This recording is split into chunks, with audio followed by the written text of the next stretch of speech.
Right, ladies and gentlemen, our next speaker is a pioneer in the alternative protein space, responsible for product and technology innovation. For his engagement in modern and sustainable nutrition, he was awarded the title of Thought Leader for 2022 by the Boston Consulting Group. He's with us today, and it's now a great pleasure to welcome Patrick Buehr, the Head of Research and Development at Rügenwalder Müller, Karl Müller, Germany. A very warm welcome.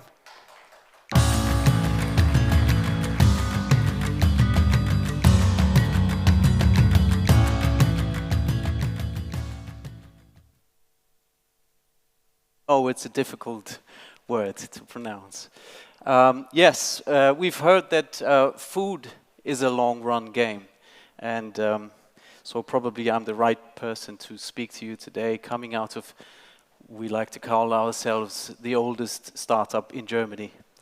Why we are that, we'll come back later. So you've heard a lot of numbers today, a lot of market information, a lot of market data. And what I'm trying to do today is to give you an example of what to do with it. So the title is Food for Change and bringing the plant-based to the consumer. And I'm trying to spend less on the plant-based products and more on the consumer and how to get it there. But give me the chance to name you 4 numbers before I tap into brand, consumer, and market. We have to ask why, actually, do we need plant-based or alternative protein products? One answer could be that sitting here, globally, the world has reached more than 8 billion people, inhabitants in the world. And I've checked this morning, I need my little paper. This morning, the global population was 8,094,314,150 humans. And by the time we started, we've had 151,000 births today. By the time that Gerhard Schröder started his speech, we had 165,000 births this day. And it'll sum up to somewhere between 200 and 250,000 births today. And knowing that for every one of those people born, we need around a third of a football pitch to feed him or her. And looking at 220,000 people or 210,000 people, we need around 70,000 football pitches to feed those people. I'll let you do the maths on the rest 8 billion on how many football pitches we need to feed them. So this is one number. The second number is, and we've heard that already, is that roughly 25% of the global CO2 emissions are created in food production. And more than 50% of those derive from animal food production. So that is a number. A second number, and that is a sad number actually, is 30% of the global food production of, we've heard 10 billion today, I believe it's more, it depends on the view. It's around 4 billion tons food that we produce every day, and 1 billion tons goes to waste, actually. So that is a number that makes me sad.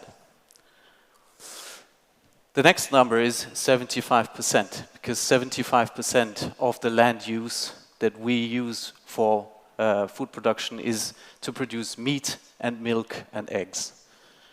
However, those 3 food categories only contribute to 20% of the caloric input for humans. The rest, the remaining 80%, actually come from 25% that we need to grow plants.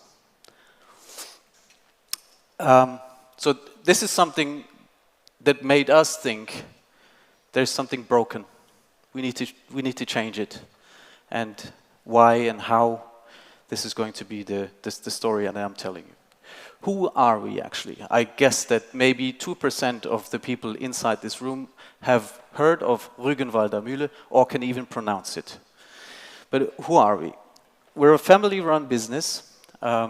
We started in 1834 so 190 years ago, as a butcher. Our founder was a butcher and then grew fairly quickly to a regional butcher shop chain. We've had around 50 shops or something. But then we realized that growth is limited if you operate in a regional business model. So we've changed and operated a more retail focus in 1990. By the year of 2010, we've seen so many slaughterhouses. We've seen how this food system remains on exploiting animals. And we thought, well, is there a way that we can change that? And then the idea was, can we make a delicious, and I mean delicious sausage as we do from pork or from chicken, but without meat? So yeah, well, let's try. So 2014, we've sold the first plant-based mortadella type sausage. And in the beginning, we thought, well, it was November. Well, if we do, I don't know, 500 kilos a month, there'll be a start, you know. Let's not invest too much. Let's try. By the end of the year, so that was 2 months, we've sold 100 tons. No space, actually, in the factory whatsoever to produce all that. So we've invested quite a lot and are now market leader in Germany for plant-based meat alternatives. This is about experience today. Looking back at the market in Germany for meat, and Germany is known to be a meat-eating country, we started with around 64 kg per capita. We saw that meat consumption was straight out flat, so if not in slight decline over the years. And if we hadn't invested in plant-based in 2014, we'd be ones of the other companies that are actually facing a market that has declined by 23%. So that we saw there's no growth really in meat in Germany. On the other hand, and some of you maybe know that curve, we anticipated that there will be a new market that will see growth based on different technology. So we invested in plant-based meat alternatives, and it gave us the, let's say, the results that we were actually looking for, and it also gives us some growth reserve for the future.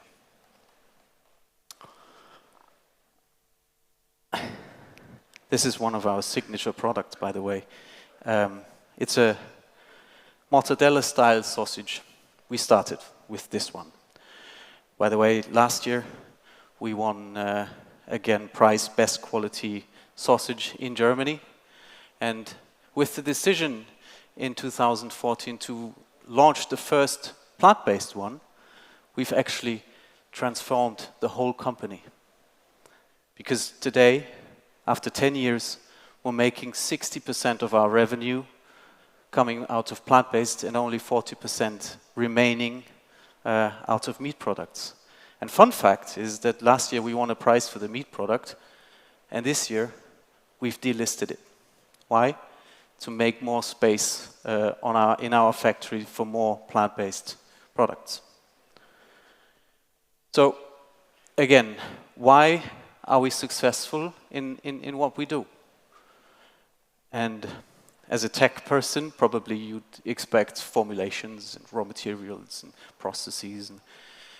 But I have to admit, one part of it is brand. Since we've started in retail, we've invested in our brand. We've invested a lot in brand identity. We've invested a lot in brand recognition. And today we are the most renowned brand for plant-based. We've won most trusted consumer brand 5 years in a row for that category. And yeah, I think that people will say that we are something that you would expect sitting on your dinner table. So we are very close to our consumers, close to their hearts. And why is that, again, we've asked?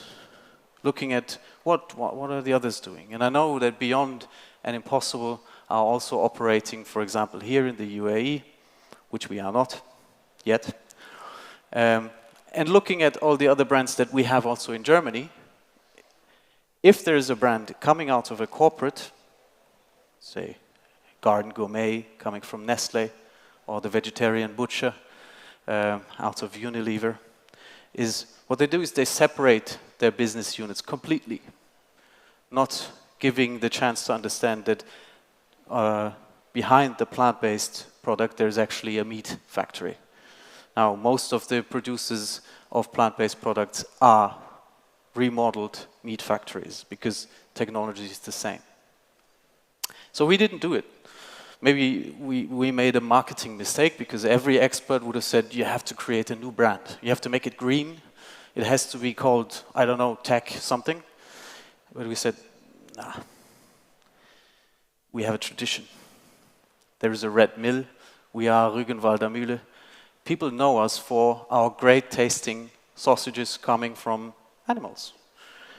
But we also have something else that is driving reinvention of the company, reinvention of the products that we make. And brand building is not something that you do alone internally. You have to take the consumer with you because he is or she is what makes the brand. So last year we did a huge marketing or brand study, and we've asked a couple of thousand consumers what they think of Rügenwalder Mühle.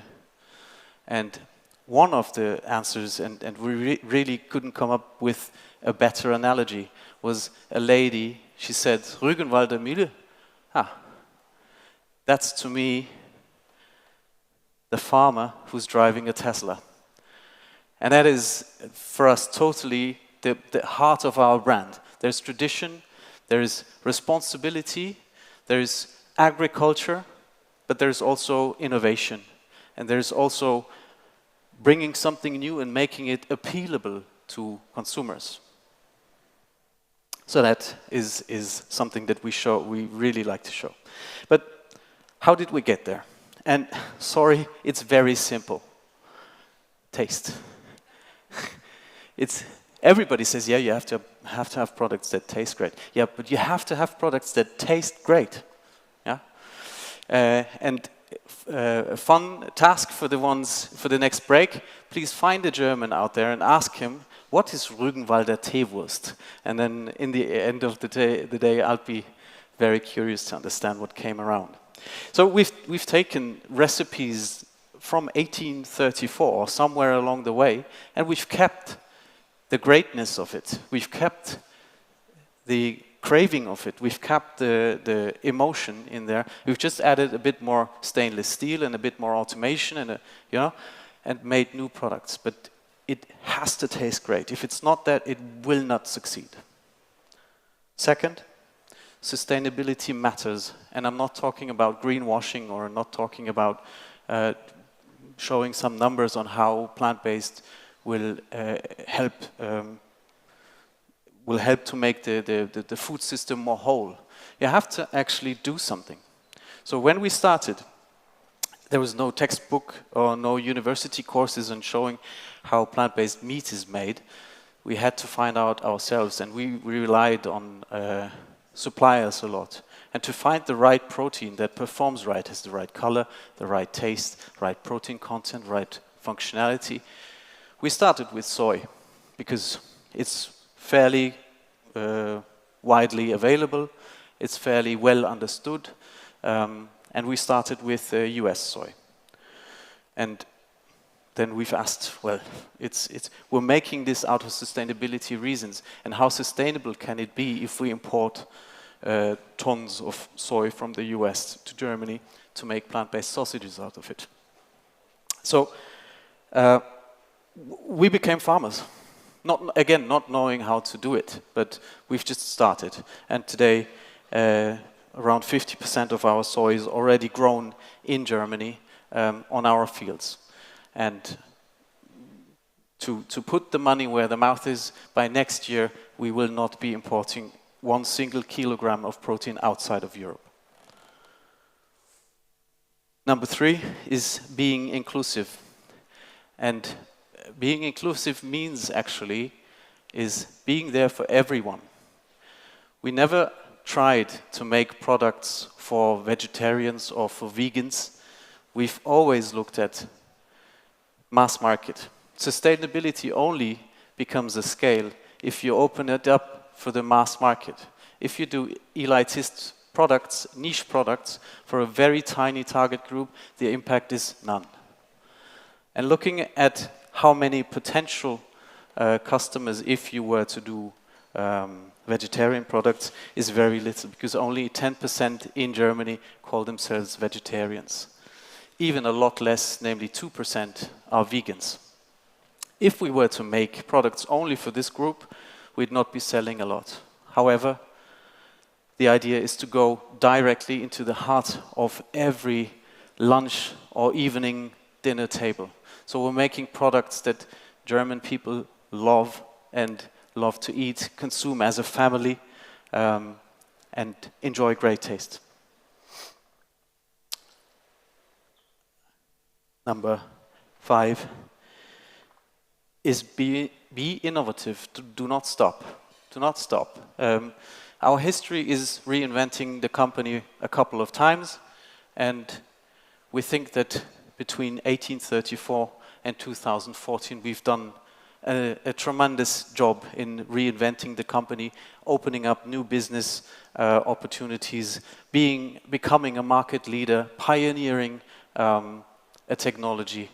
But actually, I think between 2014 and actually that's 2024, we've not done a lot. We've not gone very far. There's still a lot out there that we can explore, that we can understand, and that we can turn into great tasting products. I haven't heard anything about algae today. I have heard precision fermentation, I have heard cultivated meat, but that's, to me, is fairly far away. There's a lot more, much closer than we think. We only have to start tapping into it. And that's why my last point is the power of collaboration. We've done our job in we call it in a dark chamber, right? We've not been speaking to anyone about the plans that we have. We've been working in the kitchen and in the pilot plants to get the products to where they are. But looking around me today, looking here, I mean, this is the first conference and the quality of content is already astonishingly far. Still, I think that technology moves so fast, we cannot do it alone. And this is why we've also opened up our arms, our doors to collaboration. And one of it is we've invested and we've become founding partner of an innovation ecosystem in Hamburg. It's called the Food Harbor. We've partnered with a Swiss startup to evaluate the potential to combine plant-based protein with cultured beef fat to really close the last gap of taste. Because plant-based fat, whether it's coconut oil or something, just never gives you that sizzling, it just never gives you that buttery flavor of a beef fat on a grill. And also we've supported Respect Farms, and you'll hear later from the lovely Ira about Respect Farms. So yeah, these were the 5 basic pillars that really care for the success that we've had in our tenure. Thank you.